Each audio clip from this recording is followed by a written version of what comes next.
just your average everyday trucker, keeping it real.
I'm your host, Chris Blodgett, and you're listening to Real Talk Tuesday.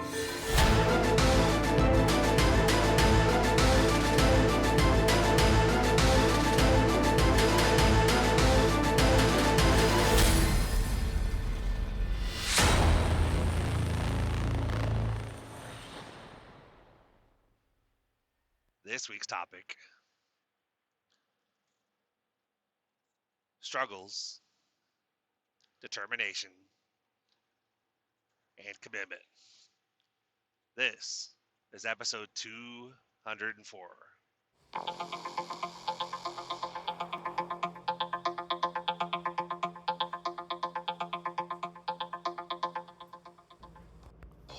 Hey guys, welcome back. As always, appreciate you hanging out with me this week.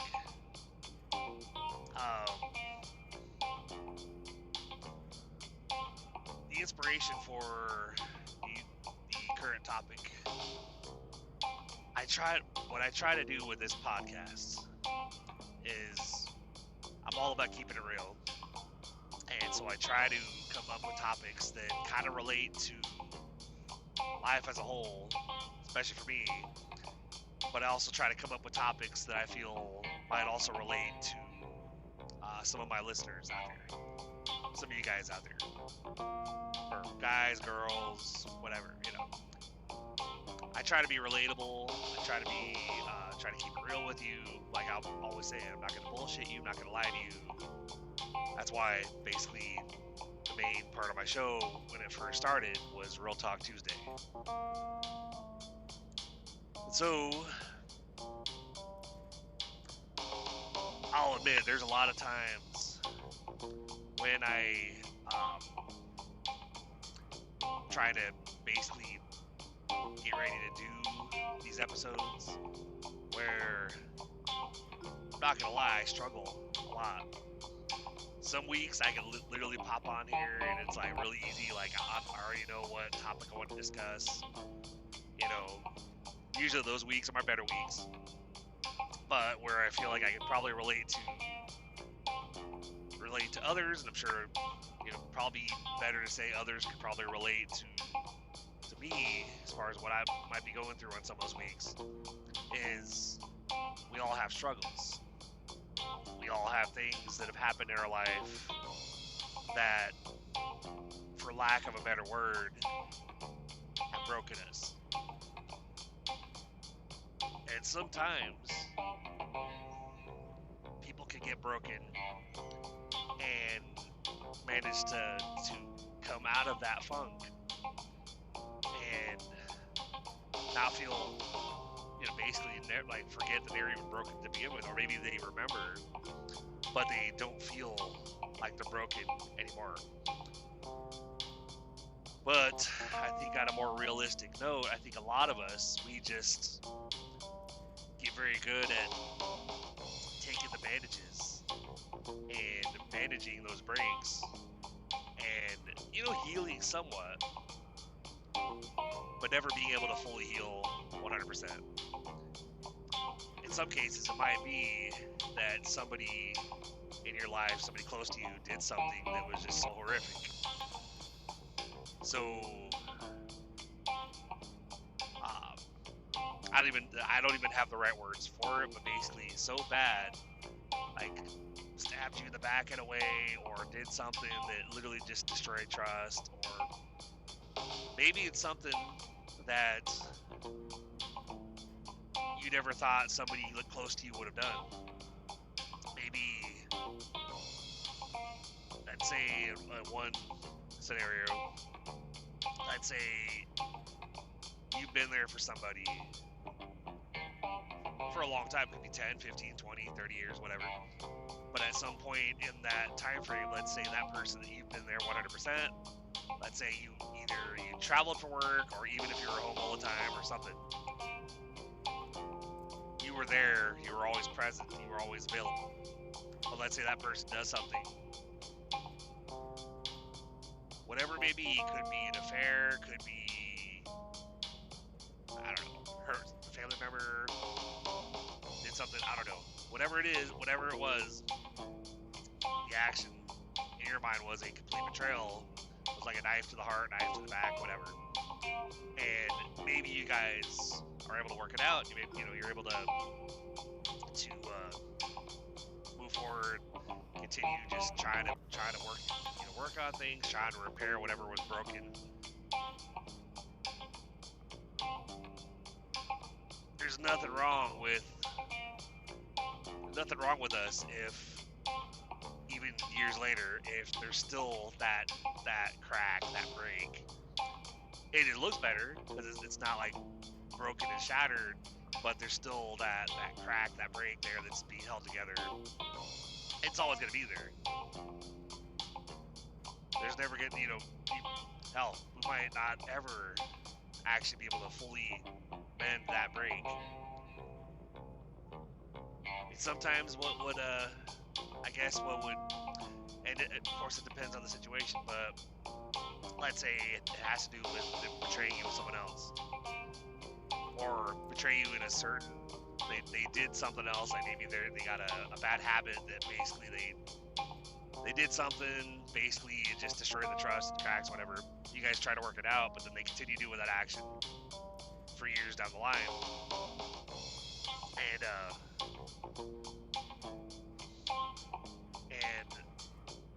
And maybe everything seems fine for a while. For the most part, everything might look fine, might get along okay, might be able to talk okay, but yet they keep doing that action that initially broke everything.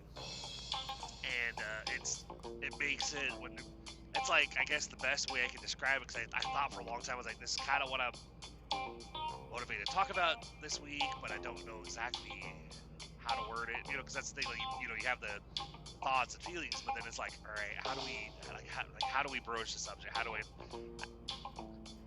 Sometimes I'll struggle with that when trying to do a story, because I'll know what I want to say, like what I want to talk about or what I want to write about, but then it's like then trying to get your what's in your head to try to actually put it into words so that others can actually understand what you're talking about. It's like, okay, this is like, how do I do this?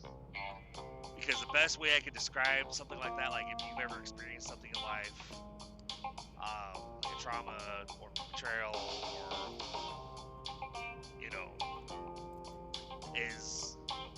it's like a thorn, that you get a thorn in your hand.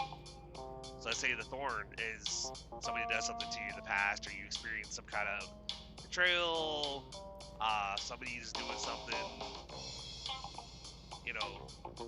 or did something in the past, and they continue to do that in the future, and you got, it's like, if you have a thorn in your hand, and you don't remove that thorn, and completely separate yourself from that thorn, and let your hand breathe, it's gonna get infected. It's gonna hurt worse than it was when you first got the thorn. It's gonna, get all, and it's basically, you're gonna eventually not only just have to remove the thorn, but you're gonna have to go see a doctor, get treated, whatever, because it's gonna be a lot worse by that point. Whereas if you had removed the thorn from your hand right away and separated yourself from the situation, years down the line, you might, I mean, depending on how the size of the thorn, maybe it was a big ass thorn, you know, but you might have a scar on your hand from that thorn, but it won't be a big infected mess from having that in your hand all these years. But in some situations in life, it may not be as simple as just removing the thorn. Like maybe it's not possible to remove that thorn. Maybe that, you know, maybe a situation in life happened and you can't distance yourself, can't separate yourself from what it was that somebody did or what it was that happened or whatever. Like there's always a reminder of some event in your life that took place that literally, like I said, that broke you. And so like maybe you try to work it out, maybe you talked it over, maybe you try to keep moving forward, be like, okay, well I guess, you know, we'll just try to deal with it. Basically what you did is you put a band-aid on it, you put some tape on that cut, some tape on that break, just try to hold it together. And you know, we could go through life like that, you know, having basically these little breaks from things that have happened to us in our past. The tape just kind of holding us together, and you can live a somewhat normal life. You know, it can be somewhat happy. Maybe you could even be really happy. But unless you know, with those situations in the past, especially if we haven't dealt with them, maybe we can't deal with them. You know, we're always gonna have those cracks that are, you know, in our foundation, and we're gonna have all this tape on us for things that we haven't really been able to take care of, haven't really been able to reconcile or fix or whatever. And I know a lot of us probably have that issue. There might be things in your life that have happened, and you just don't know how to fix it, how to make it better, or in some cases maybe you just want to get up and make a change. You know, choose a different direction, try to choose a different path. We all have the right to be happy. We all have the right to feel safe. We all have the right to actually feel loved and supported. And I know for me personally, what I struggle with is, and this is me keeping it real with you guys, I struggle with basically if I could draw a picture for you guys, what I would draw that would resemble me would be me walking down the road, walking pretty much on a sidewalk or down the road or whatever. A picture, like an animated picture of a guy walking down there, hunched over, big old boulder of life on my back. Because as the breadwinner, and I'm, you know, I do everything I can to make sure that everybody else is taken care of. I do whatever I can to make sure that one of us, you know, like somebody in my household is working towards trying to actually make things happen. I'm not saying that my other half at home isn't. I'm saying that me personally, that's how I feel, is that, like, cause literally I handle the bulk of the stuff. I mean, that's, you know how it is when you're a breadwinner, you're the man of the house, whatever, pay all the bills, you know, that's just how it is. But I think a lot of people might discount, you know, like, I'm trying to think of how to actually word this, because it's like I said earlier, it's like I know what I want to say, but I'm having trouble saying it. But that's why it's like this is all about keeping it real with you guys, you know. So sometimes you feel like you have the weight of the world on you, and like even though you do have help, you do have people that support you. There's a lot of us that might actually be carrying that weight around and feeling like we don't have help, feel like we're alone, we feel like everybody's expecting us to basically figure everything out. feeling like, they're like, that's why it's like determination and motivation. I would kind of relate what I'm currently talking about into, for instance, this show. I'm a little bit, like, and it's weird because I actually like the Storytime Friday episode that's coming up, because I already got a story recorded for you guys for this upcoming Friday. Another freestyle episode. But in that episode, because I recorded that before I recorded this, so in that episode I said, as you heard in the last Real Talk Tuesday episode, so I'm going to talk about it now, but basically, made some changes. Try to, I'm always about moving forward, always try to, and part of why I do this, why I do things the way I do it, is because with the way life feels in general, feeling like, because I work 6 days a week, I'll literally only have 34 hours off, get home, go to sleep, get up, come back to work. That's literally my life, which that's a life for most of us as truck drivers out here. Thankfully, I go home to go to sleep. I'm not like sleeping in the truck for 2 weeks and then going home for a weekend or something. But eventually my goal is to get to the point where I can step back a little bit, not have to work quite so hard, not have to handle so many obligations financially at home.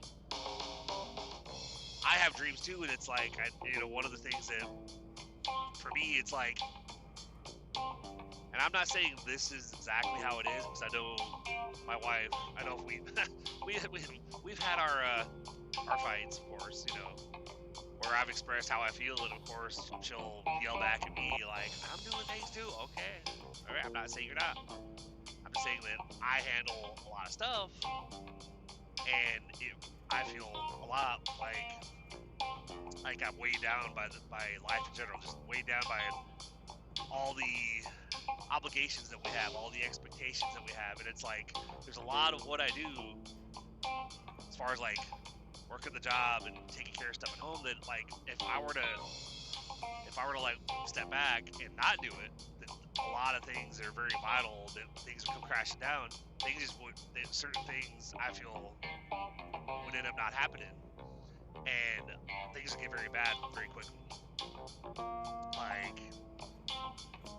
Like important payments might not get made.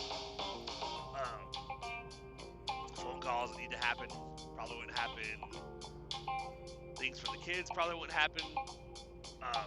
Hell, even things like maybe like rent. Things that were important for the house, like rent, or just important things that like that's where I'm like, okay, and it's like sometimes when trying to verbalize this, it's like, as you guys can probably tell, it's like getting a little tongue tied going. I'm trying to verbalize it, and so it's interesting as a podcast host when I struggle to actually talk about something. Like sometimes you can't, like if you have an issue with in your circle or whatever, sometimes you are literally unable to actually pull someone aside and say, look, I'm struggling with this. Maybe you try. Maybe you have tried to verbalize, hey, I'm feeling like this, I'm struggling like this. Why, like with things like mental health, like if you struggle, which a lot of us do, like I struggle myself, and like that goes in there with being broken, like I've been broken for a while. The motivation part of the topic, or the determination, it's like with this show, there's a lot of quite a few of these weeks where I contemplate, should I even do it? Like, should I even bother? Because there's times where I wonder, and I know this is the case, but there's times where I wonder, like, do people even care? Like, am I making a difference in anybody's life, or is it anybody really like tuning in to what I'm talking about every week? And I do the stories because I'm a writer, a storyteller, and I'm passionate about it. And I love to share that with people. And so I was very excited when I started doing Storytime Friday way back. And of course, I hated the fact that after a while I, let the, whether, mental health stuff in general, depression, anxiety, whatever, it caused me to struggle with that motivation, struggle with that desire to keep moving forward, because it is a lot easier to allow yourself to do nothing, to allow yourself to instead retreat off in the shadows and just be overwhelmingly enveloped by the negativity, by the dark thoughts, by the depression, by the just feeling like you're like, no matter what you do, it's never going to be enough. And I struggle with that too, especially the never going to be enough. Like I said, in my life, with my family, with my wife, our household, I carry that big boulder. My wife does stuff. I'm not saying she doesn't, but I carry that big boulder, and as the breadwinner, as the man of the house, I try to keep everything going, because I feel like if I wouldn't, like if I step back in any way, if I stopped doing certain things, or I stopped trying to take care of this, it just wouldn't get done. And we've had things like cars repossessed in the past, because like, if I wasn't doing it, it didn't get paid. Or, if a certain situation didn't get taken care of by me, then it didn't, or, it just didn't happen. So feeling like you feel like you have that massive weight on your back, and maybe those around you, maybe you're able to talk to them, maybe they talk to you, whatever, they express like, hey, I'm here if you need, obviously, just like, if you need me, just let me know. I think a big part of the problem with a lot of us might be like, we could ask for help and say, hey, like, I really need you to help me with this. Like, I'm struggling with this. Like, I don't know what to do. But a lot of us, myself included, are the kind of people that, like, you know what? We're just like, fuck it. I'm gonna do. One of those. What do they call it? What's that quote? Like, if you want something done right, you're just gonna go ahead and do it yourself. So, my wife will kind of like, she won't yell at me, but she'll kind of yell about a situation, about like, hey, we need to get like. Trying to get Allie to do the dishes, and she's not doing the dishes. Can you talk to her about it? You know what I'll do? Nope. I'll be like, oh, sure, okay, don't worry, I'll work, figure it out. And then, what do? Before I go to bed, I'm the one in there, basically, unloading, getting the dishwasher loaded, like, if there's a shit ton of stuff, because my oldest, I'm not sure exactly why, but she, when she does the dishes, it's like she'll stack everything off to the side. Basically, she'll be like, I organized them, got them ready to wash or whatever. I'm like, but that doesn't make it easier.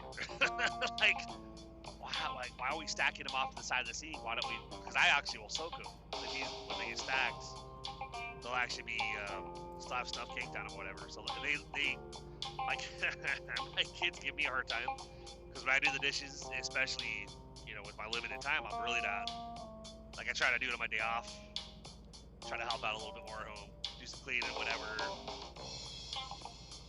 Been meaning for the past month or so to buy one of those Swiffer wet jets to make cleaning the wood floors a little bit easier, versus like having to use a small broom. I never thought,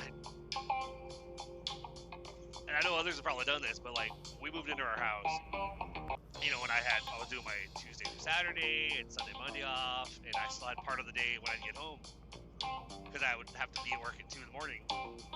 So I'd get home by like noon, and I could go right to bed and get like 9 hours of sleep and feel great when I go to work.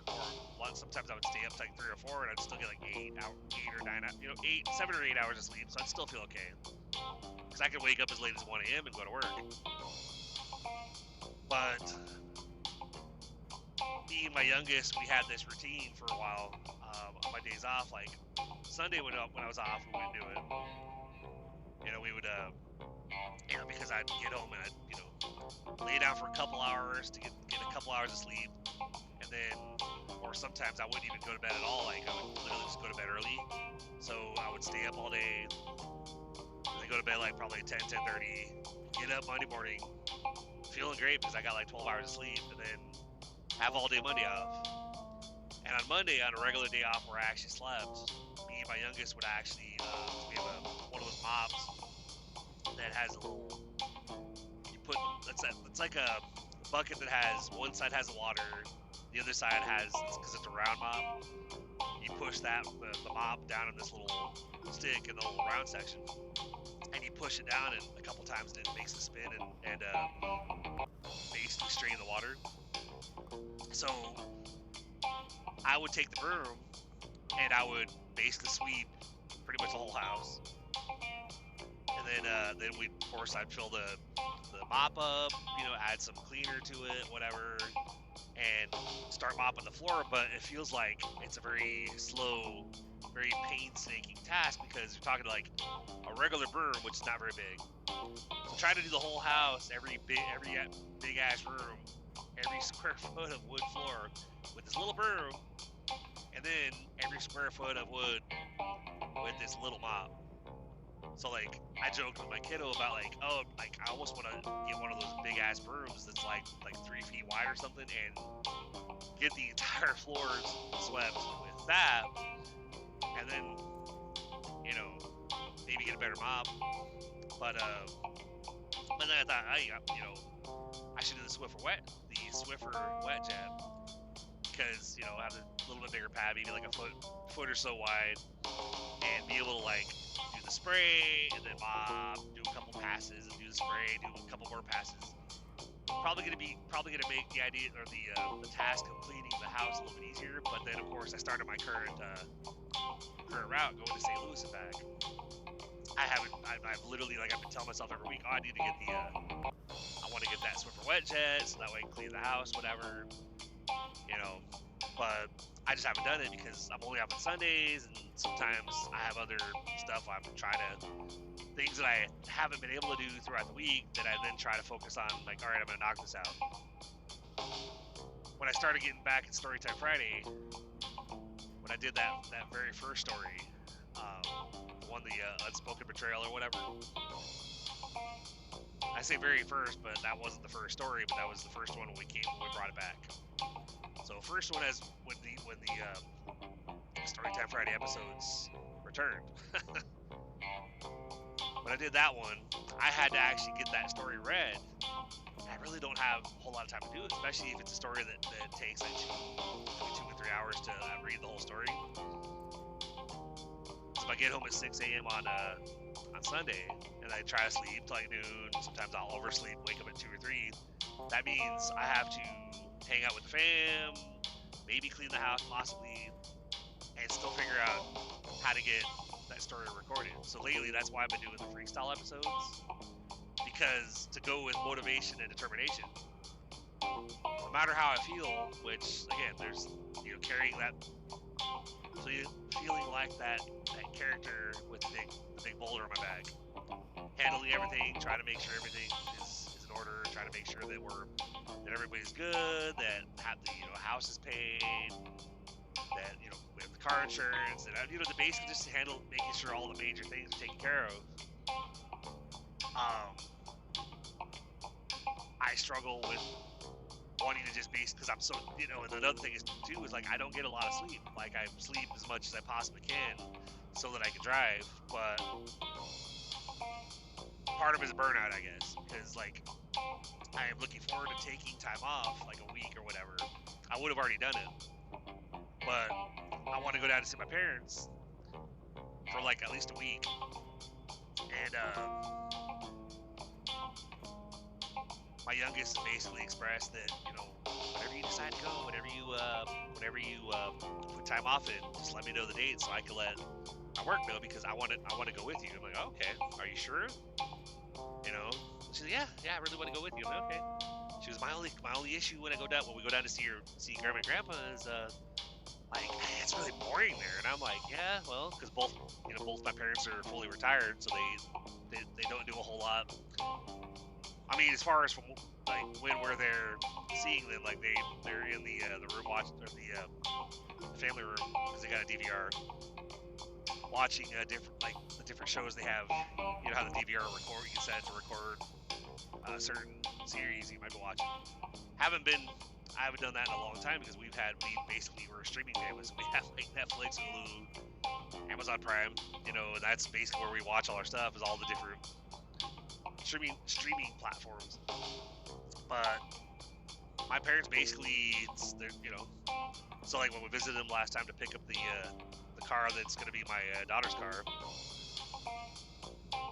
I spent that was a couple of days. I was expecting that I was like, I'm so used to like my mom always being on call, my dad basically being taking my younger sister to school or whatever, and yet of course she's in college, so it's just my parents, and my mom's retired now, and so it's like, instead of what I thought I was gonna do, like spend a couple days, like maybe going to bed, going downstairs to the bedroom early because my parents go to bed, and working on writing, getting some stories written, I didn't get shit done because I noticed right off the bat that like my parents are up late those couple days, watching their shows, and so I was in that room with them, watching whatever they're watching, and having conversation with them, but also hanging out. I was like, well, I don't want to go to bed myself while they're up here, because I don't might be a minute before I see them again, and they're up here hanging out, so I want to hang out with them, spend time with my parents. And so for me, it was a whole lot of not doing much except hanging out, watching whatever they were watching. And my kiddo, she was like, the only issue I have is, man, it's so boring there because there's nothing to do. I said, well, bring your devices, bring your computer, bring your tablet, bring your art stuff. There's some art stuff if you want to do some art stuff, or we can pick up art stuff. You can make stuff for grandma and grandpa, whatever. I was like, but honestly, kiddo, I said, I'm looking forward to that. I said, I am so busy all the time, and I have very little free time, that whenever I do have free time, it seems like it just goes blink, and I'm back to work again. Like, last weekend when we had the snowstorm, I was basically grounded on Friday. Like, when I got home, I was called before I even got home, and my boss kind of did the, and I say last Friday, but by the time this episode comes out, for me, it's last Friday, because right now, when I'm at the time of this recording, it's Saturday night, technically. So this is my Friday for the week, and then I'm off for my 34 when I get back, drop this little trailer, go back to Kansas City, and then get my Silverado and head home. But it's last Friday for right now. I got that call basically recommending that we park it for the weekend. And he was like, yeah, if you go down to if you go to St. Louis, I suspect you'll probably get stuck there for 2 days. And I was like, well, fuck that. I was like, so you don't think I should run tomorrow either? He goes, nope. I think we should just park it, get through the storm, and just pick it up on Monday. And of course, he was like, hey, if they have loads on Sunday, do you want to run? And I was like, I would, except I wouldn't be able to work all the way through Saturday then, because I'd run out of hours. That's a very good point. I'm glad there's a lot of guys out here who actually would be money hungry. They would do it, but they wouldn't even think about that. I'm glad that you're thinking about that. I'm like, well, the load runs Monday through Saturday, so I do what I can to conserve hours to make sure that I don't run out of my 70-hour clock before the end of the week. He's like, I really appreciate that. That takes some of the stress off me, because I don't have to worry about your load. I'm like, well, that's just how I am. But down there at my parents' house, like, I am looking forward to being there for a week and really not having any plans. But I had been meaning, hell, it was probably like earlier this month. I mean, right now it's technically February, but earlier in January, like at the beginning of January, I was thinking at that point, like, when do I put some time off request in?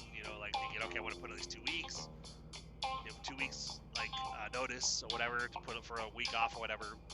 But the only problem is, like, my kiddo can't take a week off from school because of the absences would be too much of a negative impact. So it was like, crap. And the next break she has is March. It's like, so I thought, I don't want to wait till March. Man, I'm burned out now. But, you know, here we are at the end of January, beginning of February. And it's like, so it's like, well, you know, I like that I have a dedicated, you know, I'm doing the same thing every day. So working 6 days a week, if you have this, if you know what you're doing every single day, it makes it a lot easier versus like if I work 6 days a week and I'm doing something different every day. Because I did that. There were times I did that back in Nashville, especially during peak season. I was on a dedicated for a while, going to Marina, Illinois, and then my boss back there, he lied for a while about it, basically telling me like, oh, Farina's not running, you know. I'm like, oh, okay, you know. But then I had the team that I was swapping with them from Minnesota telling me that, oh no, we're beating John. Oh, okay. So at one point, I kind of called my boss out on my manager out on it. I was like, hey, like, I'm hearing this from the team up there. They're saying it's running, that they've been meeting John. Like, what the hell is the deal? Oh, right, yeah. John has some like family issues going on at home. I'm like, oh, okay. I don't know, why does that mean that he gets to run the run you hired me to do? Well, I don't hire people specifically for runs. Like, that's why I don't hire them like that. I just, you know, like, yeah, you were on that run, but I didn't hire you specifically for that run. I'm like, no, you gave me the choice of a couple different dedicateds, and that's what I picked. So I came on and I ran that for like a year and a half before all of a sudden things changed or whatever. So, but then after that, for like the next year and a half, like year or so, it was basically, especially during peak, we had to run 6 days, and I was doing something different every day. Like, I basically would be home, be available, but waiting on that text or call from my manager saying, oh, you're doing Knoxville tonight, or you're doing Huntsville.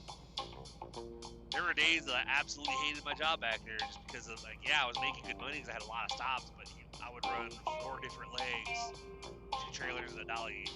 So 8 trailers, 4 dollies, doing complete drops, complete setups, work doing my 14-hour days or whatever, and barely being able to get back to Nashville Hub before I ran out of time. Like, there were days that I was hauling ass and I would literally pull back at the hub with like 3 minutes on my 14 before violating hours, and I would literally pull off to the side, go put myself in yard move to take it out of drive status so I wouldn't violate. There were times I forgot to do that, and I'd pull in the hub, and I'd be circling around trying to find a parking spot to actually park that trailer, and before I could do it, I got, you know, the little truck computer, right? Bling! Christopher Blodgett has violated hours of service. Ah, shit.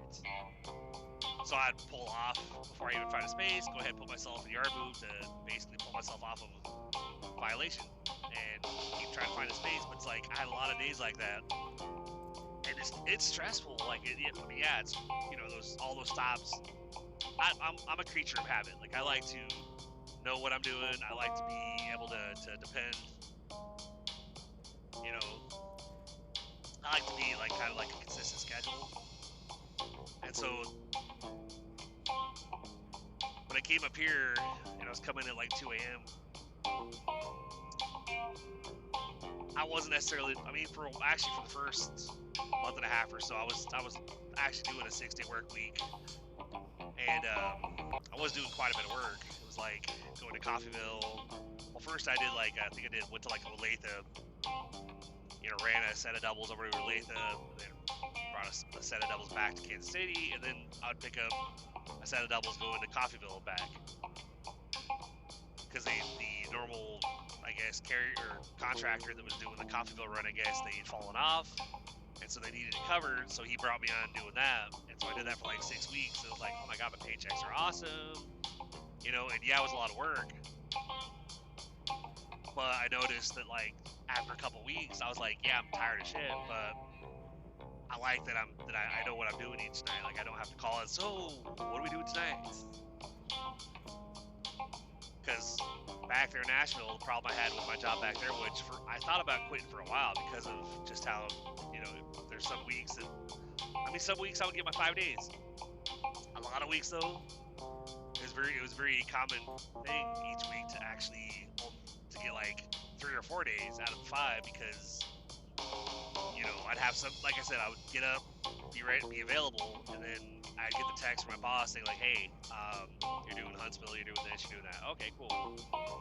A lot of days though, like it became very common. I'd be hanging out with him, and of course, like I wouldn't be getting a text or a call, and it'd be like 8, 9 o'clock, and of course, still hadn't heard. My wife would get up to go to bed. She had to get up early. She's like, "So are you working tonight?" I'm like, "I don't know," because like the boss I had back there, if he hadn't heard from FedEx, then a lot of times I just wouldn't hear from him. So sometimes I try to message him, like, "Hey, so like any word from FedEx? Like what's the plan?" He goes, "Oh, I'm still trying to find out. Should be here by 10 o'clock. Okay, 10:30, 11 o'clock rolls around. Still no word. I'm like, okay, well, I guess I'm off. But I know I got on the little side tangent or whatever, but basically up here doing what I do, at least it's consistent. And I am making what I like to call making moves, making plans, trying to put money aside, trying to literally make stuff happen. And part of what I'm dealing with this show, like I said, I just switched hosts platforms. That's why if you go to blodgetshow.com/support, it actually literally pops up with a donation page where you don't have to subscribe or anything like that. You can literally do like a recurring donation to help out, or like a single donation. Hey, hell, like $1 donation, $10 donation, whatever. Anything helps. But so I like that part about the hosting. But what brought me to this host platform that I was drawn to, I was hearing it advertised on some of the other podcasts that I listened to. They talked about like. And I don't know, maybe I can reach out to them and be like, if I mention you guys, is there any chance? I know I don't follow. So before I go off of that, when I became a new customer, brought my podcast over to this platform, which I was scared because you have to go on your old hosting platform, and you have to like, so I was with Captivate before, and they're great. I've been with them since the beginning, so like 2.5 years, whatever. I gotta look back at my first episode and see like what day I actually started. Honestly, I don't remember. I think it's been like 2.5 years at least. It was sometime in the summer. It was probably like June or whatever. Maybe it's been 3 years. I don't know. But those of you that have been with me since the beginning, I definitely appreciate it. Tell your friends, let's get the numbers up. But mainly switched to this host. Figure that it sounded more like professional. It sounded like there might be more options, more roads I could take, more things I could do to try to like actually get this show where I want it to be. Where I've been saying for a while, I'm working on trying to figure out how to monetize the show. Get advertisements, get merch. Got the donation link out there for anybody who wants to help out. Of course, like hosting is not cheap, but hey, I make it work. I do what I can, and that's where the determination is. Like, I may not feel like doing anything, but every week lately, especially because I'm committed to keeping these. Real talk is pretty easy to get those episodes up, but the Storytime Friday ones, those are basically, I literally have to be like, I'm gonna do this. Like, this is gonna happen. That's where it's like I've mentioned on the show in previous episodes about what I mentioned to my friend Willow that like don't look at things and say I have no idea how I'm gonna pull it off, or I can't do that. But looking at things that you want to achieve, things like milestones you want to hit, goals that you want to accomplish, things you want to take care of, but maybe they're like you need a lot of finances to actually hit that mark or to take care of that situation or whatever. Look at that situation and say, I'll figure it out. You might have no idea how you're going to figure it out. And I was kind of telling my bro Rico and telling my friend Willow, and I've told others too that at this point in my life, I've actually had quite a few situations, things that I didn't think I would accomplish, things that like, hell, get my Ram when I bought my Dodge Ram crew cab back there in Nashville.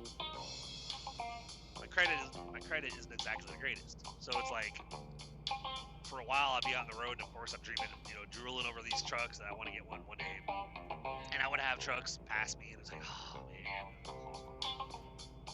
And it didn't have to be a Ram. It was like anything. I was looking at these crew cab trucks, thinking, man, really want one someday. But then the problem I had was you'd message like dealerships or talk to them and try to be like, hey, what would it like if I were to try to finance?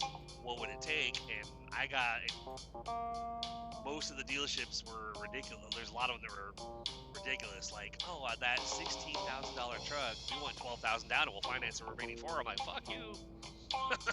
It's like no. I was like, how about I give you $12,000 for the truck, and we discount the price $4,000, and I'll just give you $12,000, and we'll just call it even. but then, because I didn't have much for a down payment for a while. But then, life stuff happened. Ended up having that dog attack. Was recommended to an attorney or whatever to actually pursue that. Basically got a big ass settlement. Had like $5,000 that I set aside for a down payment. Even with that, because I said that, you know what, I'm in this situation now. I'm gonna get my truck. I'm gonna put this money aside for it. I'm gonna make it happen. Even with approaching places. Hey, I have $5,000 in cash, and I'm looking for this type of vehicle, crew cab pickup truck, and sometimes I'd go there for a specific one, like, hey, I saw this one on your website. Same situation. Well, I mean, yeah, we need like $13,000 out of the $18,000 for that purchase price. I'm like, no, fuck you, I'm not doing that. Like, oh, well, we can get you into a SUV though. I'm like, for how much? Like, oh, $5,000 down. I'm like, no, I don't want an SUV. Like, I want my truck. So it's like, I finally found a place that based their decisions off of your story and not off your credit. So it's like, as long as you're coming in there with a decent amount, like a good down payment, they work with you.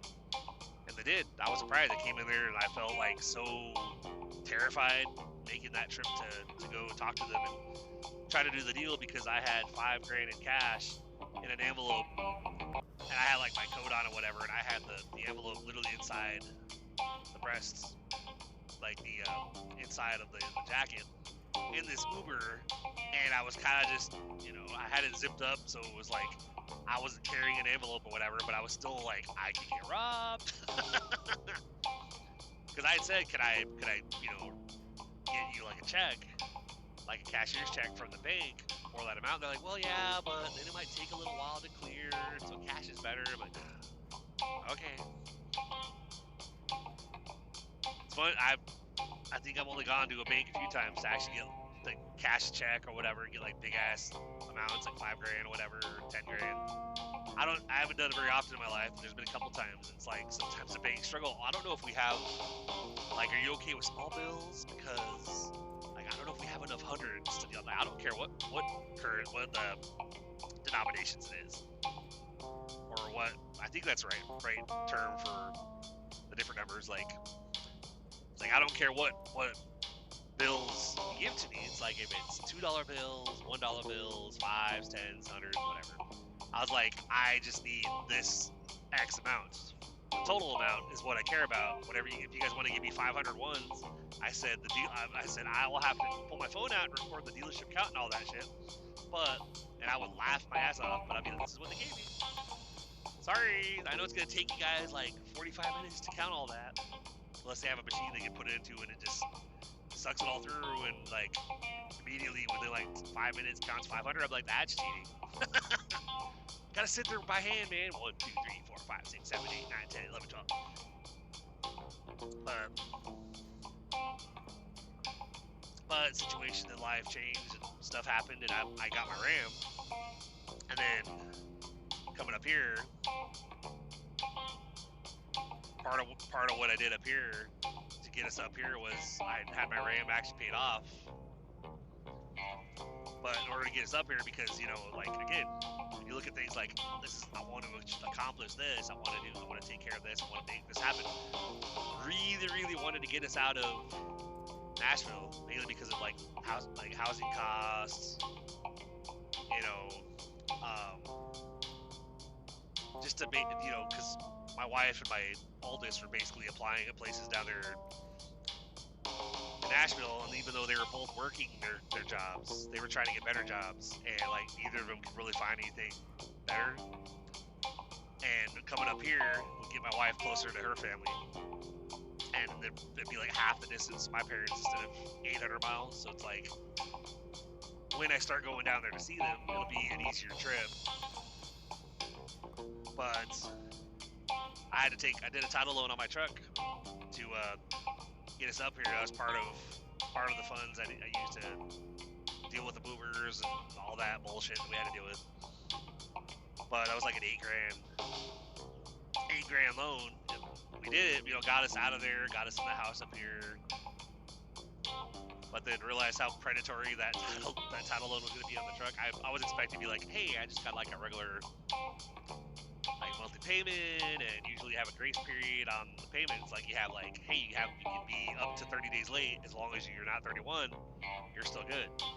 I was like maybe 5 or 6 or 7 days late on this on that first payment, and they were threatening to repossess the truck, and I was like, holy shit, yeah, this isn't gonna work. Like I can't do. So I thought either I'm gonna refinance that bitch or trade it in and get into something under a regular finance agreement, like a regular car loan. And the funny thing was, we went to this. I didn't even go to a dealership planning to trade it out. We went there looking at a car for my wife, and this just,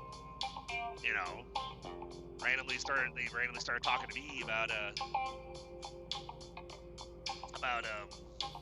hey, do you what about you? Do you want to trade your truck in? And I was like, I wasn't planning on it. But then I kind of jokingly was like, well, but the funny thing is I have a title loan on it, so I'm thinking about either refinancing or trying to trade it in to get out of that. They're like, we can actually, if you're willing to trade it in, we can get you into something.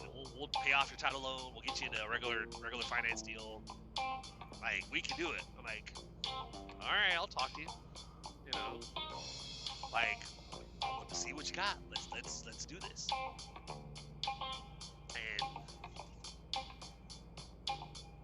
basically, they were like, well, what kind of vehicle would you be looking for if you traded your truck in? I'm like, technically, really, I'd rather have stay in a truck, but if not, I'd rather be like in something like a decent size SUV or whatever. They're like, how about a Ford Ranger?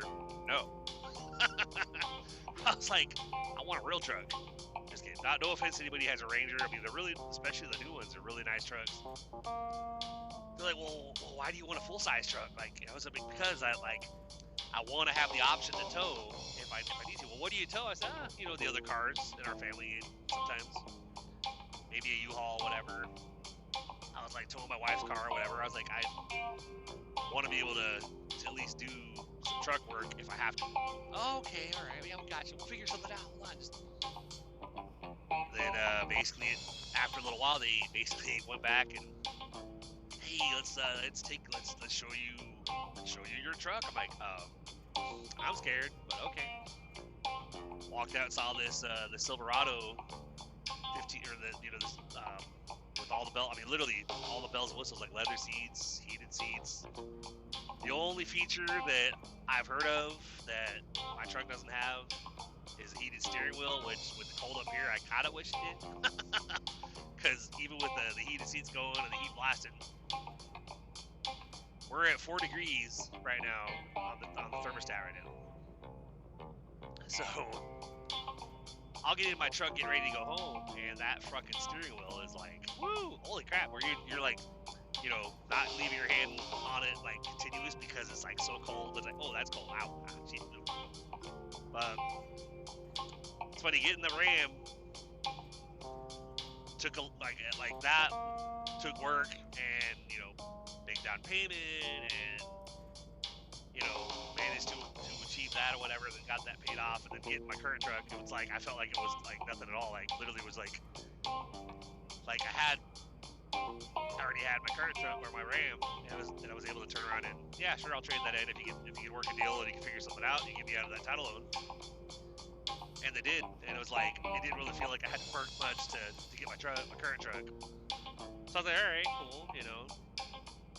I mean, things get easier as you keep moving forward, but part of that is like when it comes to like internal struggles and motivation and determination, it's like it is far too easy to give up. I wish it was like I wish it was like the reverse. I wish it was like so easy to just keep pushing forward and keep doing what you gotta do, and then basically be like, well, I want to give up, but I can't. You know, and basically it'd be so hard to give up, but it's not like that, sadly, in life. It's easy to basically be like, I just don't feel like doing this, you know. I don't know if I can push. I don't know if I can keep doing this anymore. I don't know if I can keep trying. Especially if, in the case, like if you feel like you have all the weight on your shoulders, like you feel like, yeah, you have people around you, but you don't. But maybe you're handling the bulk of the heavy lifting. You're taking care of all the major stuff. You're making sure everybody's good. In my case, literally, like, go out and do my 6-day work week, and it's like work, come home, go to bed, work, come home, go to bed, take care of what I can throughout the week. Kind of like, gotta steal a few minutes here, steal a few minutes there if I gotta pay a bill, or I gotta make a phone call, or I gotta do this or that, or I'll have companies that'll like companies that I'll have to work with, that I'll have to get on a call with, and they'll be like, hey, when's a good time to do such and such, to talk, to get on the phone about this such and such situation. And I'll give them a time after I picked up from the Lenexa hub, when I know that I'll be on my way towards St. Louis, because I have the Bluetooth headset. I can, you know, get on the phone with them, we can talk it out or whatever. The problem is when I have to give them some information, like, hey, so we need to do this payment to take care of this deferment or do this or that.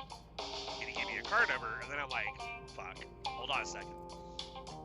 I was like, I'm currently driving, give me a minute. I'm gonna find a place up here where I can actually literally pull off the road, park it, and that way I can, you know, get the card out. Because I'm not gonna, obviously, like, you know, hands-free, not gonna be browsing the web, doing all that stuff. You know, so I pull off there, oh, I'm sorry, we didn't mean to call you while you're driving. I'm like, no, that's literally only the easiest time to get me on the phone is when I'm working, because I can have the Bluetooth headset, I'm still focused on the road, hands on the wheel, I'm not doing anything else, we're just communicating. Same thing with like being able to get recordings of, like, I can literally hit record, have the headset on, and not have to worry about it, you know? But versus like people that'll be like, I've known some drivers that I'm not gonna mention names or whatever, because they're some good guys or whatever. But I've known multiple drivers throughout my career that when I'll talk to them on the phone, and on the phone they'll be like literally we're both driving, you know, like they're on the road in one state, I'm in a different state, and we're talking, and we get into a topic, and they randomly, you can tell that they Google it. Like, oh, I was looking up here, it says on Google, like, such and such. And I'm like, aren't you driving right now? Well, yeah. I'm like, oh, okay, you're Googling while you're driving? That's interesting. I was like, you know, just don't wreck the truck, man.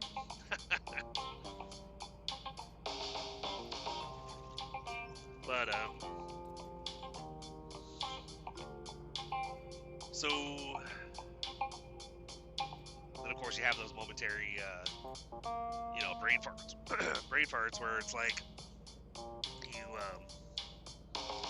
you know, you're talking about a certain topic or whatever, and then, like, you know, of course, either you take a drink of water, or maybe you gotta clear your throat, and all of a sudden you're like, what was I talking about again?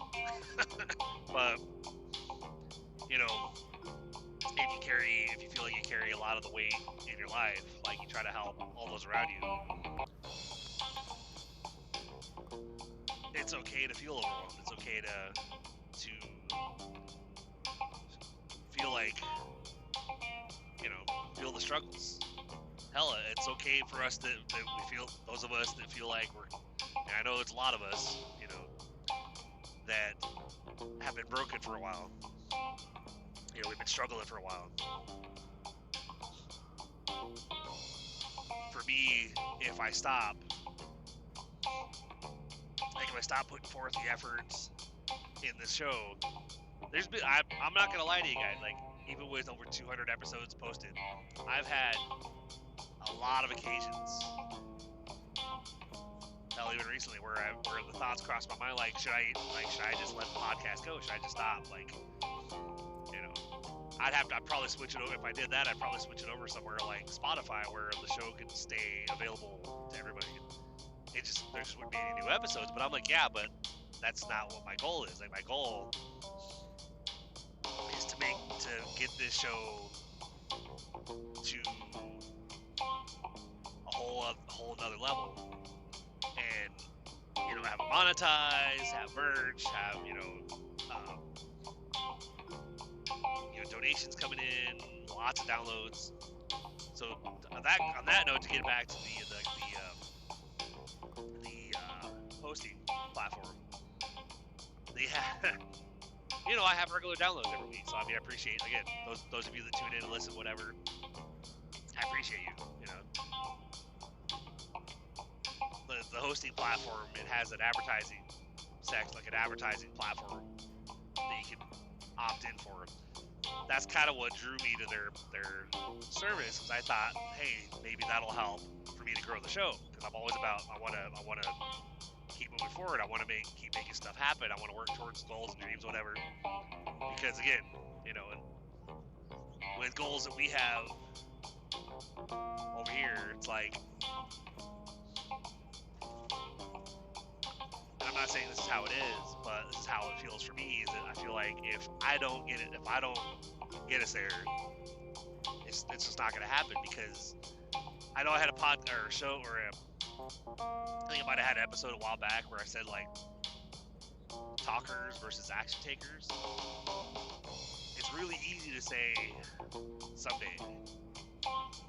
It's really easy to say, like, someday I'm gonna, I want to open this business, or someday I want to buy a house, someday I want to, be financially well off. But let's say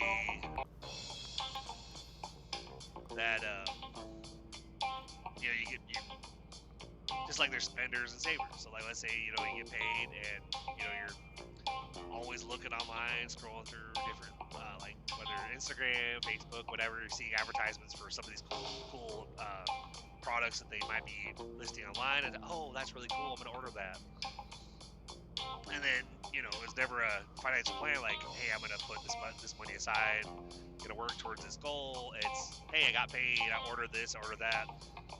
And then, well, someday we're going to own a house, someday we're going to open this business, someday we're going to do this or that, or getting jealous of people around you. Like, if you know people that might say they own multiple houses or something, or they own multiple cars or whatever, and they, like, yeah, I got 3 Porsches, and oh my God, and like, you'll still hear people that have multiple houses or cars complain about their life, like, man, such and such going on, I only have 3 houses, whatever. And of course, like, you might have the jealousy, like, well, fuck, I just want 1 house.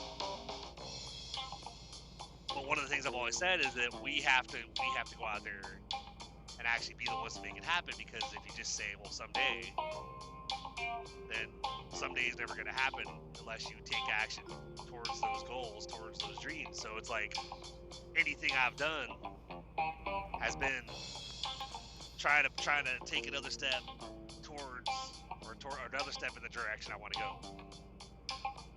And so, like, moving over to the podcast to the other hosting, I was like, hey, maybe I can get advertisements going on. Maybe that will start bringing in revenue, which would help towards the hosting costs, but also help with other stuff, like get merch set up or whatever. But then, you initially sign over, or you get everything set up, and then you go to opt in on the gotta opt into the advertising platform. And of course, the first message I got on the very first day, you get like a 7-day trial, but got one of the top plans. You know, it's not cheap. It's actually more expensive than what I was at over there at Captivate, but they have a lot more options, a lot more things I could probably work with, and even cross promote other shows. That'll kind of, hopefully that'll get the show. Maybe that'll help get it where it needs to go, because on the advertising platform, it was like your show, like we gotta evaluate the size of your show to determine if you're big enough. And then of course a couple days went by and I logged in again and clicked that link. Your show's not quite big enough to be on the advertising platform yet. Once you're at 500, an average of 500 downloads per week, then you can come in here and opt in. I'm like, well, shit, I've had weeks where I've had a couple hundred downloads in that week, like 300 downloads. But a lot of weeks I might have like, maybe like between 50 and 100 total, because of course a couple episodes. So I like maybe like 10 downloads, 10 to 12, 15, whatever downloads per episode. So there might be like 60 to 85 total downloads. Every so often, when I would check, it'd be like, you had 220 downloads today. Holy shit. But it would be on the same episode. It would be like for the whole, it wouldn't show me which episodes. It would just say you had 220 total downloads today. I'm like, holy crap. So seeing that, you're not big enough yet, you got like, once you get an average of 500, blah, blah, blah, then you can opt in, and, I was like, oh, well, that sucks. But it's like, well, we'd recommend maybe like adding the donation link to your site, so that way listeners can donate to you, and maybe doing cross promotions for other podcasts, because that might draw traffic to you too. And I'm like, okay, so I've got things I got to think about, things I got to look into, try to make a game plan, because I'm like, well, I've been at it 2.5 or so years. I'm still not at the 500 downloads per week that they require. So I'm like, I know things are better now than they were last year. I do have more downloads happening, and I know, so eventually, maybe like 10 or 15 years from now. So all my faithful listeners, if you guys know anybody that might enjoy real talk and storytelling, by all means, send them over to this show, so that way we can build the listener count up, get the downloads up there, so maybe we can start making this podcast actually grow a little bit more too. But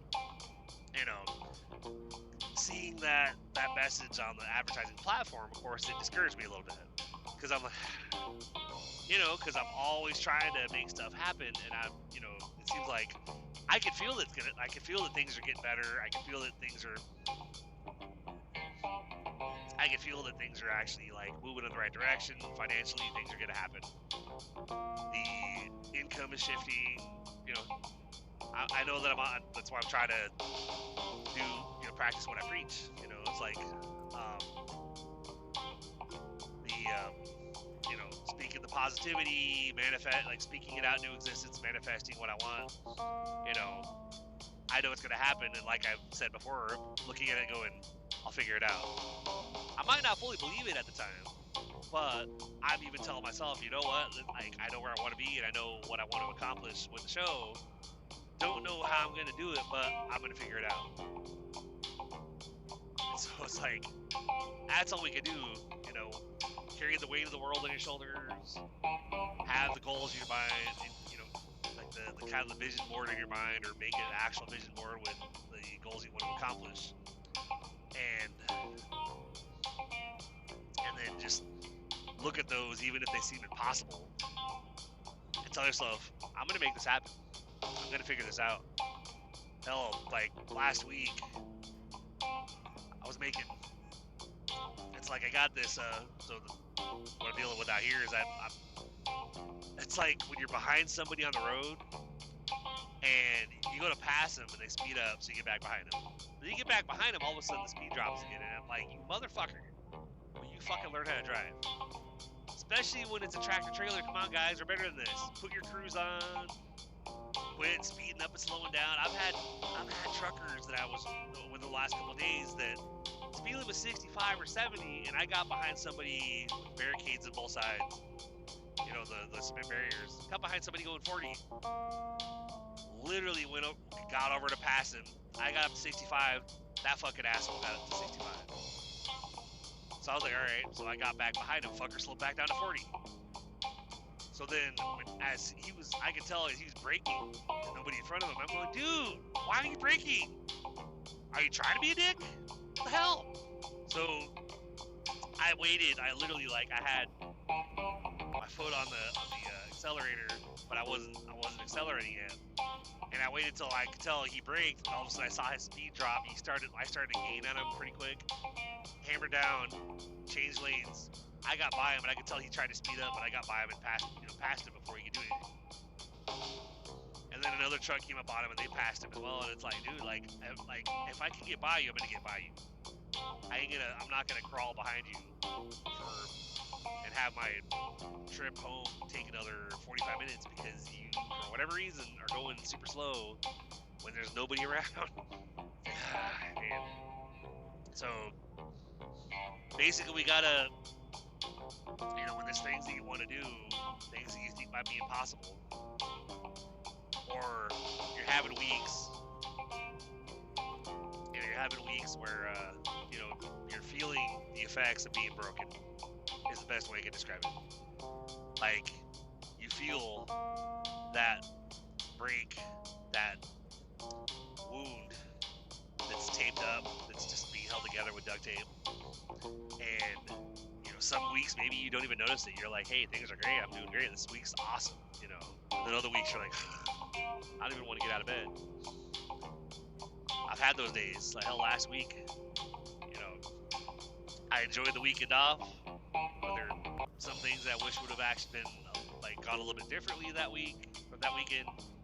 But of course, I can't control everybody, so it's like, or can't control everything. So it's like those days when I would go to sleep, I was sleeping 14 hours those 3 days. And it might have been too that I'm always sleep deprived, because of the way I work right now. And so when I was actually sleeping those nights, basically my body was like, yeah, you're staying in bed. So after not taking the week off this past month, probably waiting until March when my daughter has a school break. After going this past weekend and having 3 days off, coming back to work this Monday, I actually told myself, I was like, you know what? Fuck it. Maybe I'll instead of taking a week off, whenever I do take time off, maybe I'll fucking take 2 weeks. Because I was like, take 2 full weeks, go down to my parents' house for a week, and then come back and either still treat it like a vacation and end up in a hotel or something for the other week to still have a lot of relaxation or whatever, or just hang out at home for that last week. I'm torn between the two because I'll be cool with hanging out at home, but then I'm thinking yeah, but if I'm at home, I'm gonna be taking care of stuff at home during my week off instead of actually full on relaxing. Versus if I get a hotel and I bring my computer and I literally do a whole lot of nothing, because I don't know about you guys out there, other drivers or other travelers in general, but whenever I would be over the road and I would have a time where I was going to take a 34-hour break, there were times I went to Kansas from Nashville, and I hadn't been off for a little bit, but I was running out of hours, so I needed to take a 34. So basically, I was bringing a load into Kansas. It was around the Kansas City area, and I delivered, and then I went and parked at this Walmart or whatever. There was a little area that trucks are parked off on this little side street that had a little dead end, so they were backed in at the end of that street. So I just kind of backed it over there. I parked it for my 34, and it was funny because I went, got an Uber, stayed at a Super 8 hotel for basically 34 hours. So basically I got there afternoon, I don't know, 4 in the afternoon, parked the truck, closed the curtains, locked everything up, got, packed an overnight, a bag for a day and a half, and then paid for 2 nights in the hotel, because technically that night plus, the following night. So basically, I'd go out the morning. It's almost like you're there 2 nights, but you know. So I stayed in the hotel, and anytime I've done that, when I was over the road, it's like I literally laid in bed so much during that time. Probably only got out of bed to go to the bathroom, take a shower, or if I ordered food to have delivered, get out of bed to go get the food delivery. Or if I was gonna, like, if the hotel was near places that I wanted to eat at, leave, like, obviously get out of bed to leave the hotel and go walk to those places to actually go eat in a diner or something, if it's by Denny's or something. But I guess that would be like self-care, because sometimes you just need a lot of downtime, a lot of time to relax, a lot of time to regroup, focus, to literally take care of yourself. That helps tighten that tape a little bit on the cracks that, on the broken parts of us, so best thing for as far as these topics for this week, which I feel like I rambled a lot, kind of jumped around a little bit, but hopefully, really hope that you guys found value in what I talked about today with you. Again, this is, you know how I am by now, hopefully, if you've been with me since the beginning. It's all about keeping it real talk, no bullshit, no lies. That's why when talking about like the current government situation and stuff like that, with the and recommending the accounts on Instagram that I follow that I think are awesome, because they're literally like, they're blunt, honest, and straight up, and it's almost like I kind of relate, because it's like they're basically just telling you how they feel and what they believe and how they feel, and basically just keeping it honest and upfront with you.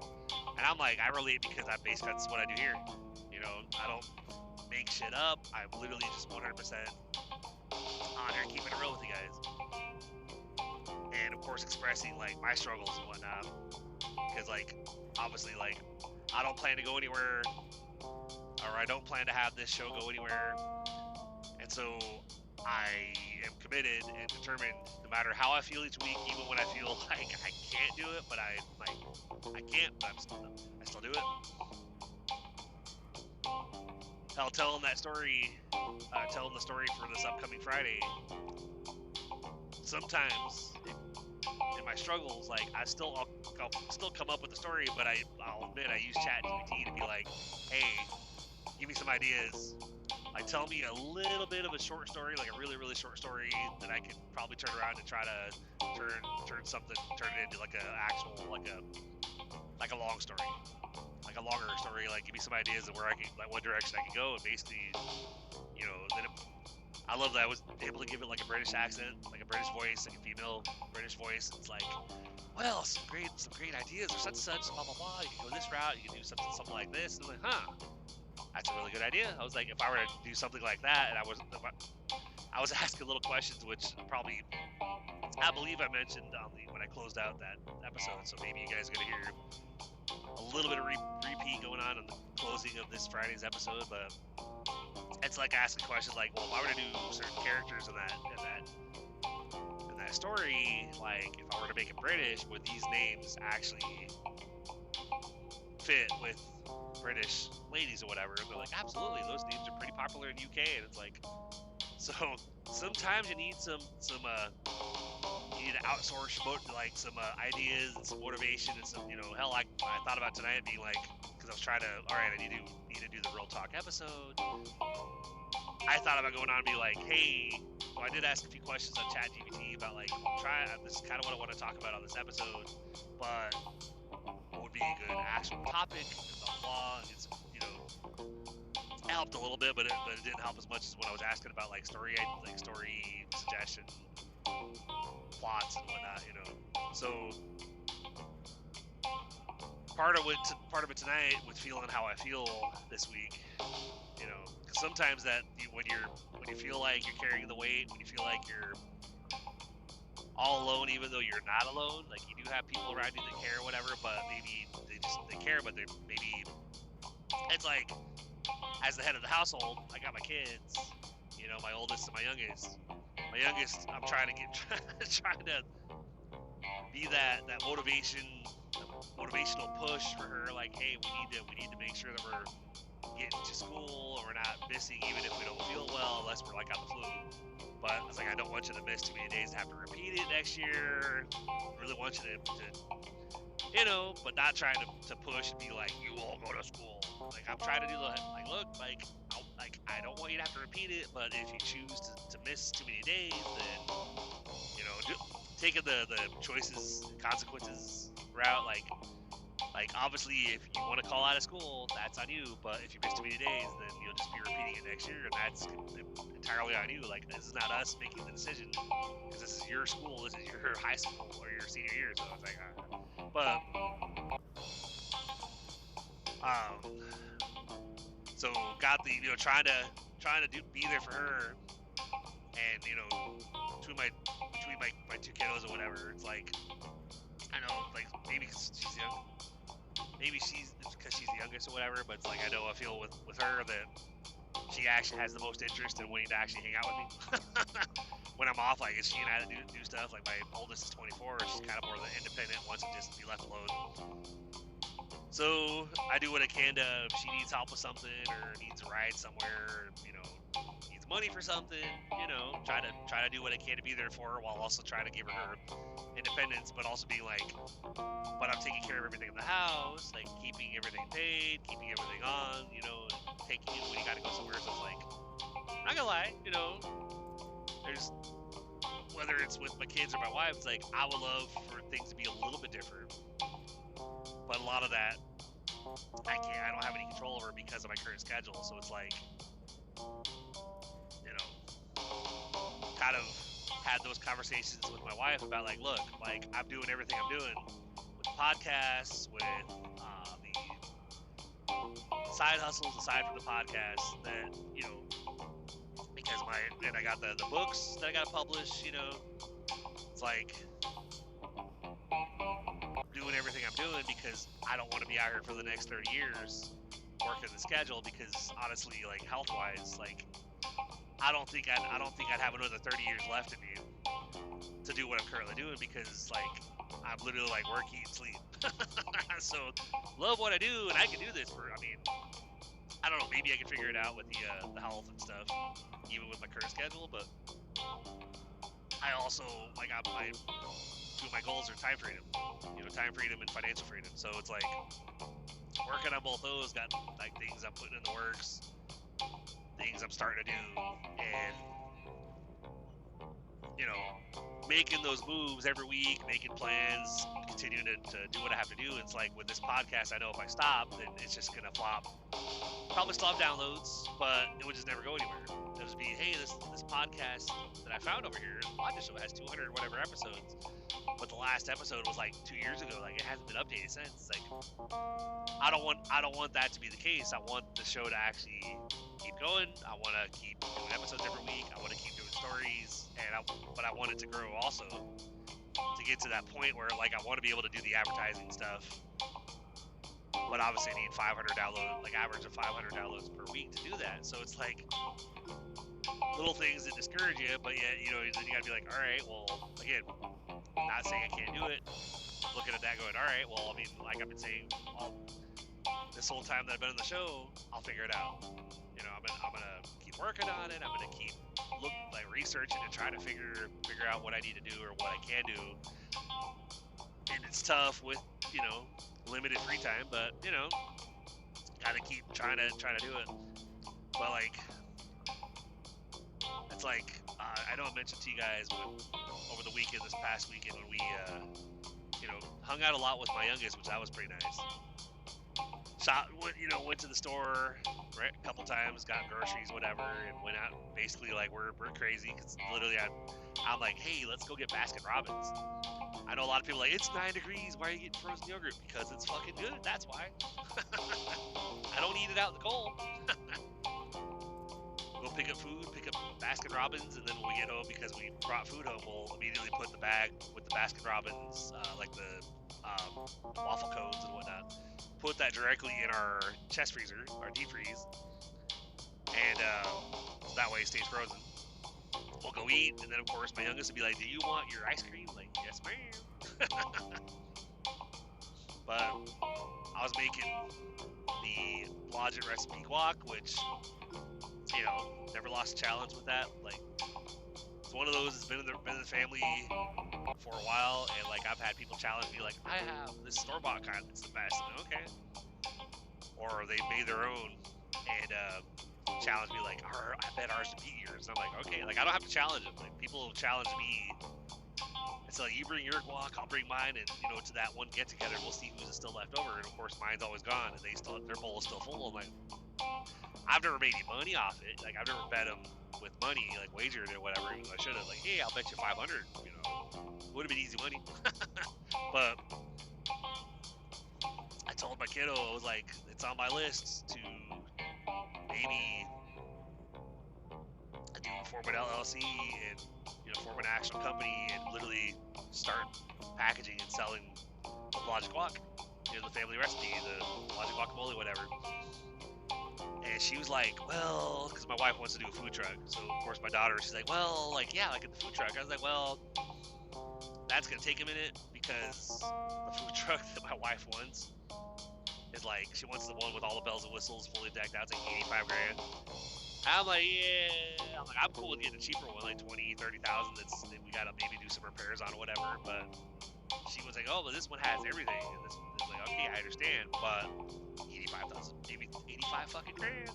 But so I was like, well, Bug, this is the next three accomplishments, three things that I want to actually achieve are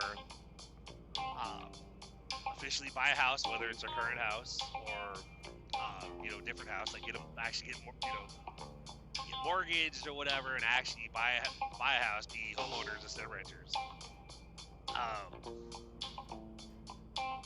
Get myself off the road, like home full time, financial freedom, time freedom, all that stuff, and get my wife her food truck. I said those are my next three big things. I was like, I've achieved a lot. I've gotten pretty far. I've done a lot. Like hell, I've come a long ways here in the show. If you're new to the show, just go back and listen to the first couple episodes, and yeah, like I've tried to edit some of those earlier episodes to try to make them sound better, but they, you know, it's like with a lot of podcasts that are now really successful. When you listen from the beginning ones, you can tell that they weren't exactly all polished and whatever. It was like my first episode was like, I didn't know I could use my Bluetooth headset that I use in the truck. Didn't know I could use that to record until later, so I recorded just with my phone. And of course, you hear the background noise, like, shh, be like, hey everybody, welcome to the Blodgett Show.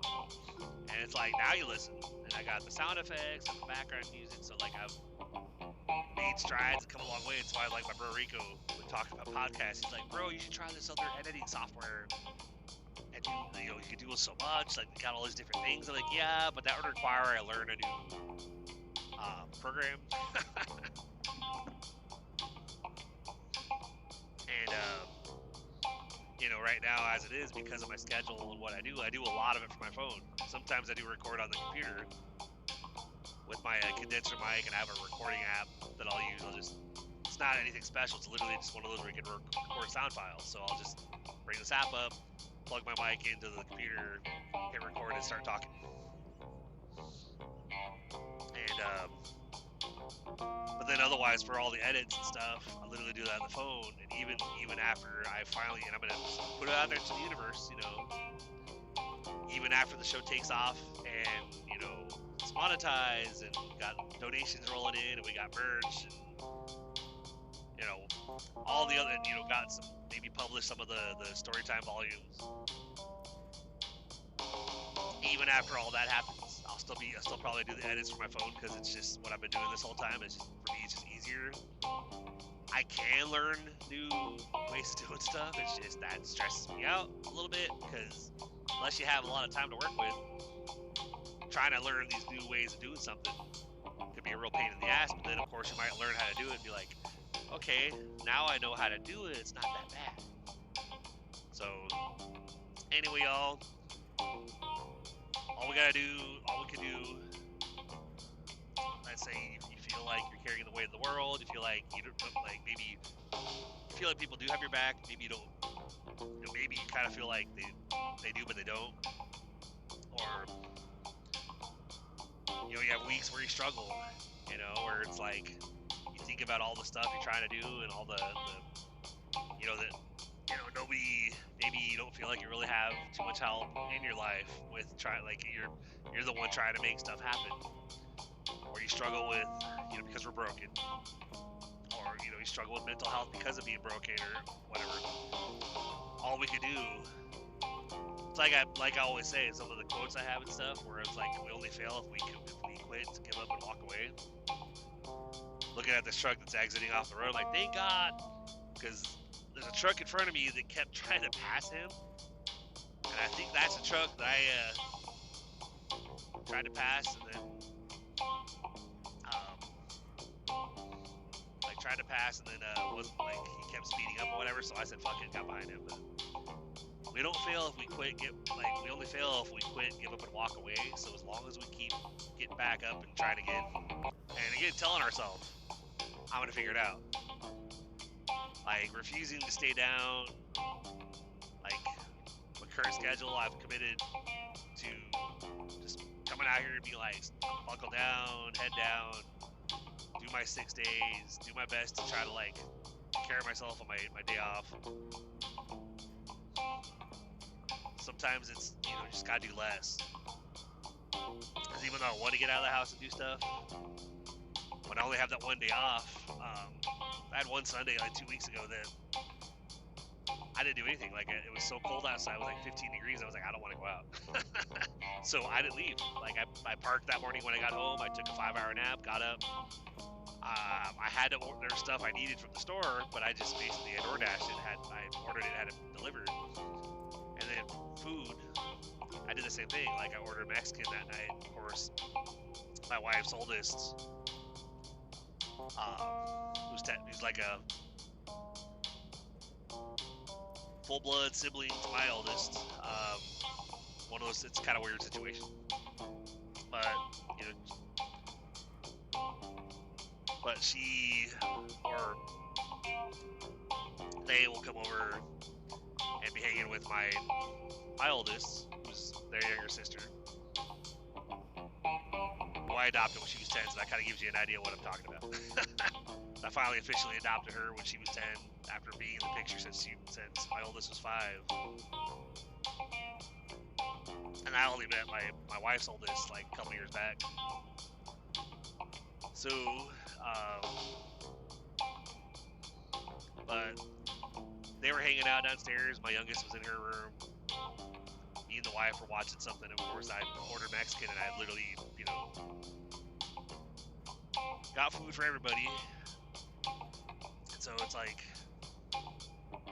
I did feel like that was a little bit more like self-care for me, because I didn't leave. Like, I literally just stayed home that day, and so it felt like that day was a little bit more of a rest and recoup day, because I'm literally like, I'm not gonna go anywhere. I'm just gonna sit here on the couch and relax. And I think I had to do. I think that was the night I did have to. I think I recorded that first story that we had when we came back to get back live with Storytime Friday.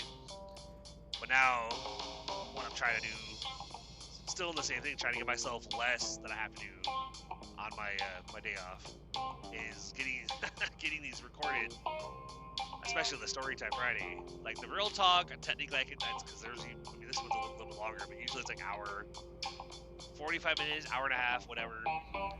But those are a little bit easier to record versus like trying to read a story. So I've been trying to do the freestyle stories right now to at least be a week or two ahead, and then do the Real Talk episodes. So that way, when I'm off, all I have to really do by like the next, by like Monday or something, is go on the editing software and basically get the episodes with the background music, the intros, whatever, and the outros, and whatever. Get everything done, and that's a lot easier to do than trying to actually do an entire episode during the limited time I have when I'm off. So, making active efforts now to try to still get things done, but not feel overwhelmed on my day off with the limited time. Be like, well, I only have this much time, but I gotta do these 2 things, and these 2 things take a couple hours. So if I do them during the week, then that frees up a little bit of time on Sunday. So we gotta do what we gotta do, but it's like, don't let the negative thoughts, the doubts, the fear, the worry, the feeling of overwhelm, don't let that keep you down, and instead just do your best. Whether it's like if you're a writer but you can't write, you struggle to write because you're depressed, because life is just hard. Just write what you can. Set aside a little bit of time to make a little bit of progress, to make a little bit of headway on what you're working on. Because what you don't want to do is basically just put everything aside and then just bury yourself under the covers and say, like, I just can't do it. When we allow those negative thoughts and feelings, the doubt, the worry, whatever, to just take over, it literally consumes us. So, like, coming on here and doing these episodes to talk to you guys, whatever, even like doing the stories, doing the real talk, whatever, hell, even it's a little bit of it is a challenge. Like, it's active effort for me to get those, like, raw chat and those keep it real segments, because it's like, lately we do them. Like, we've had the raw chat and the keep it real, and I think we have a raw chat following this episode, because but a lot of times lately I've been saying something like, hey, like, should we do a raw chat? Like, you want to call it the raw chat line?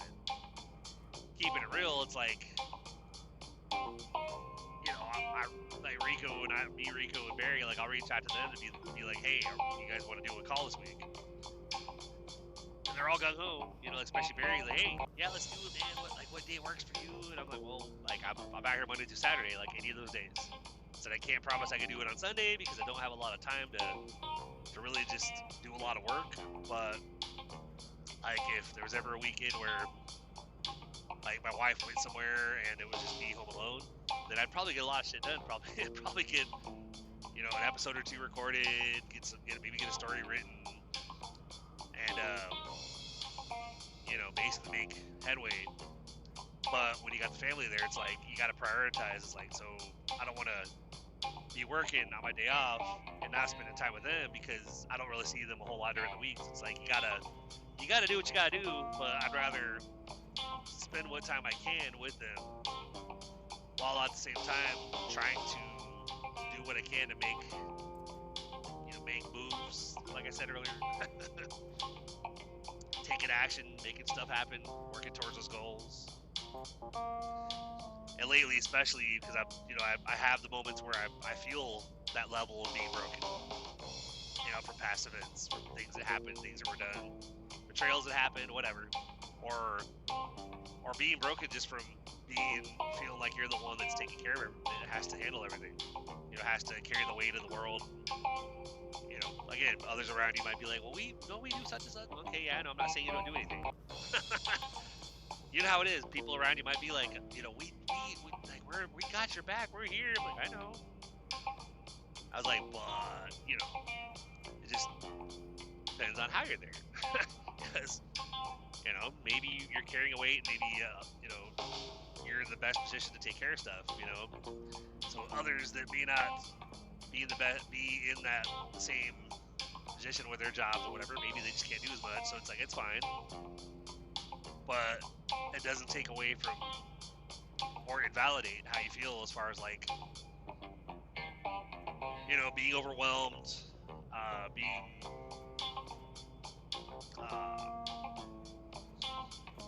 under way too much pressure, being burned out from work, or whatever.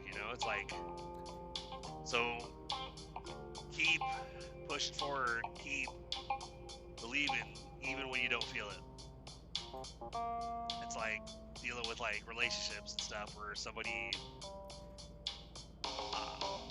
we know basically made comments about, because they struggle in their relationship, whatever, and it's like, yeah, I just don't find my spouse attractive anymore. And I told my wife, I said, well, that's kind of a choice. I was like, because relationships can work, and you're not just going to be head over heels in love, and, you know, like 24/7 the rest of your life with the same person.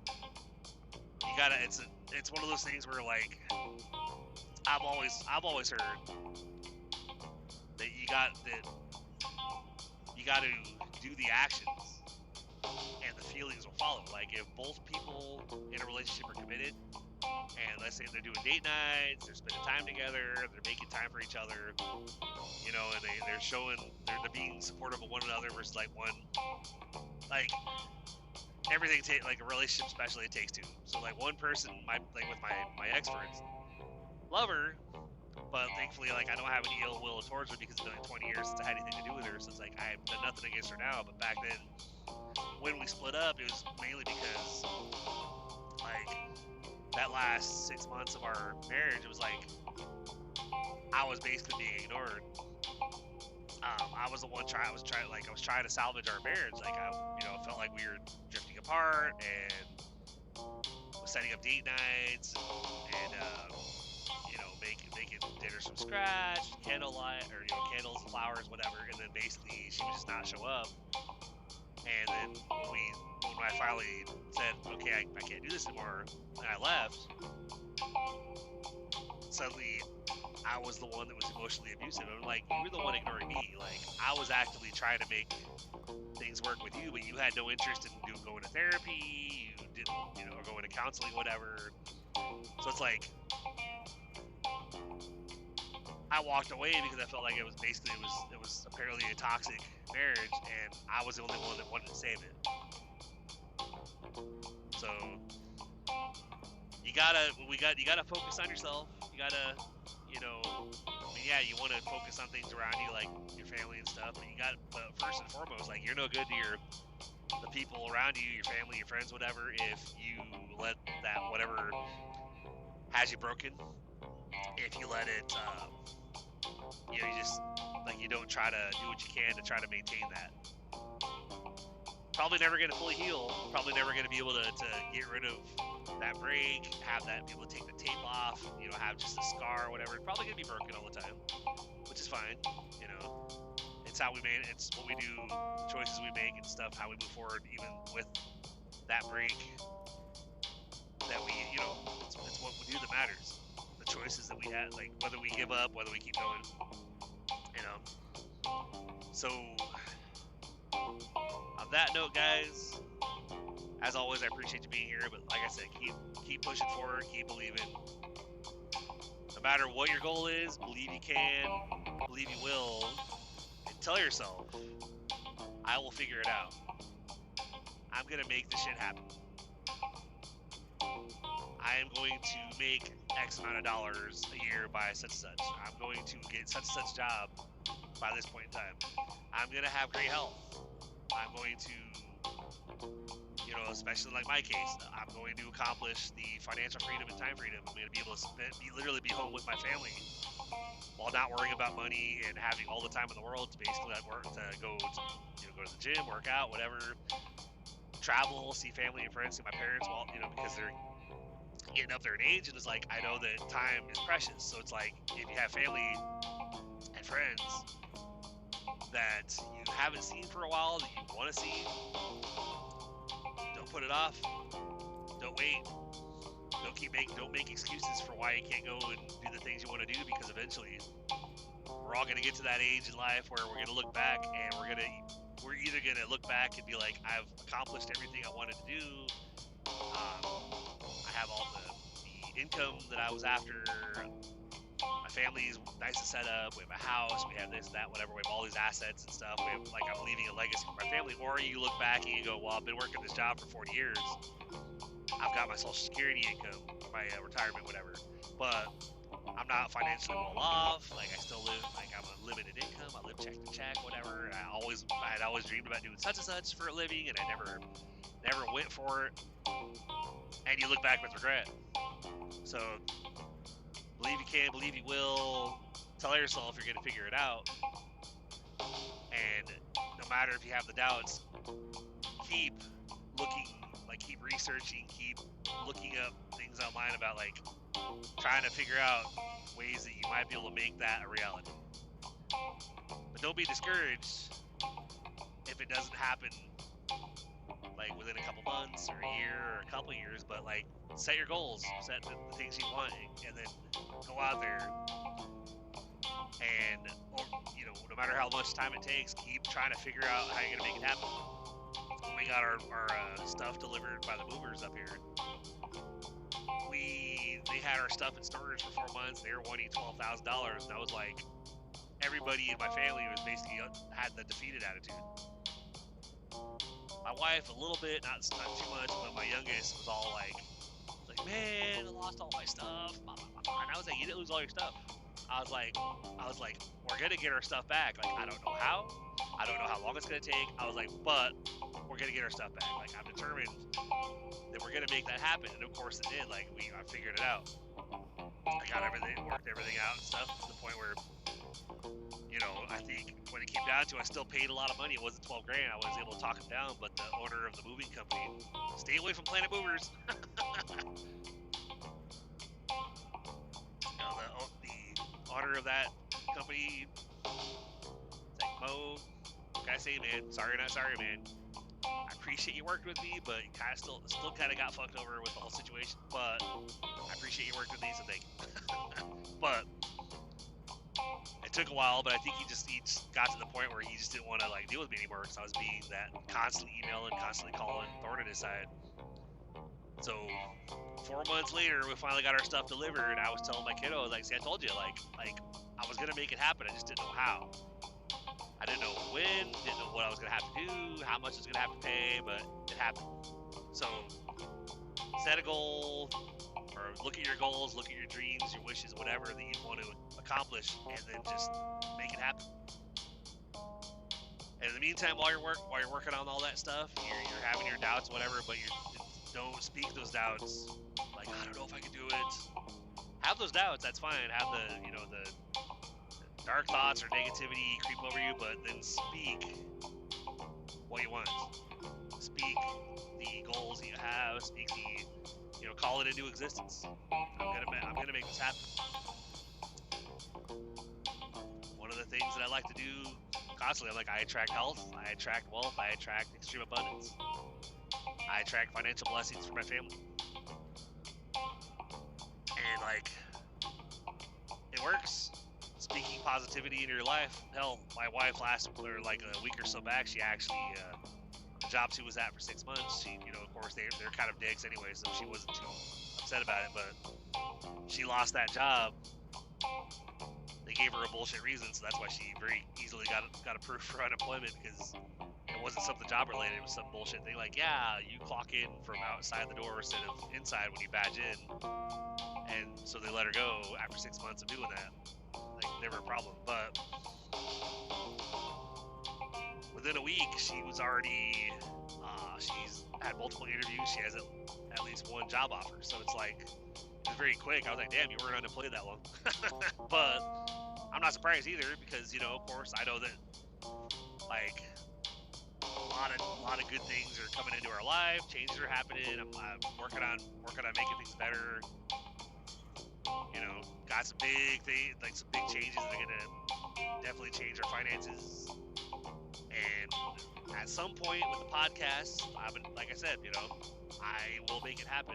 I will figure it out as far as getting to that point where we have the 500 plus downloads per week, and I can get advertisements on here, and we can get merch on here, and get books published and stuff like that. It's I'm not gonna settle for just do the podcast and we'll stay where we're at, eventually just quit. No, I want the show to be big. I want to eventually be where people could hey, have you heard of the Blodgett Show? Oh man, I love that show. So anyway, I've talked to you guys' ear off enough. Apologies about the long ass episode, but just keep doing what you gotta do. Get up even when you don't feel like it. And I say this from experience myself, because that's pretty much what I do almost daily. It's feel like staying in bed, feel like not doing anything, but I get up, I get my FedEx gear on, I grab some stuff, some something to eat for, on the road when I'm out on my way to the truck. Grab my water, and then I head out. And then I get home the next morning, I eat, maybe grab a shower if I'm not like getting home really late. Where it's like you need to, if it's gonna cut in too much to the amount of sleep I get, I might be like, you know what, I'll shower when I get back after this next trip. Because gotta sleep, gotta be rested to drive. It's like, so, just like taking it day by day, do what you gotta do, Because some days it's like, oh, I'm so tired, I don't even have the energy to stand up. So, anyway, y'all, love y'all. I appreciate everybody. Again, anybody who wants to support the show, go to blodgetshow.com/support. You can do a one-time or a recurring donation. It's all up to you, and there's no minimum. You can do like $1. Everything would be appreciated, obviously, because it will help with the hosting cost, or depending on how many donations come in over time and stuff, could help towards like publishing the books and getting you guys the published versions of the Storytime Friday episode or stories. Find us on social media, on Instagram at Blodgett Show Podcast. My personal would be TN Trucker Chris on Instagram, TikTok, and Facebook. My blog, tntruckerchris.wordpress.com. Find me on X at CEAZ Blodgett, or CEAZ Freedom, sorry. And anybody, if you're a creative writer, feel free to send me stories. If you want me to read your stories live for the Storytime Friday episodes, send those stories to me at blodgettshowpodcast@gmail.com. But otherwise, I do have a Raw Chat episode coming up next. So I hope you guys enjoy that, and then we'll see you guys on Friday for the Storytime Friday episode. Hopefully you guys will like the story I came up with.